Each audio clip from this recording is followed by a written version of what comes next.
మన కుటుంబాలందరికీ హాయ్. ఈరోజు నేను దొండకాయ పచ్చడి చేస్తున్నా. 2 స్పూన్ల ఆయిల్ పోసుకొని మెంతులు, ధనియాలు, జీలకర్ర అన్నీ వేయించుకున్నాక దొండకాయ ముక్కలు ఇలా సన్నగా కట్ చేసి వేసుకోవాలి. కొంచెం రాళ్ళుప్పు వేసుకోవాలి. మూత పెట్టుకొని దొండకాయ ముక్కలు మగ్గనివ్వాలి.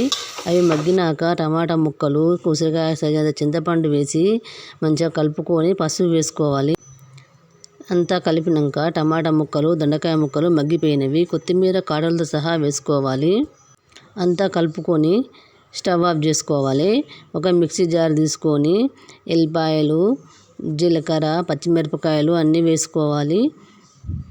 తర్వాత మెత్తగా కాకుండా కచ్చాపిచ్చాగా రుబ్బుకోవాలి. మెత్తగా రుబ్బుకుంటే టేస్ట్ ఉండదు.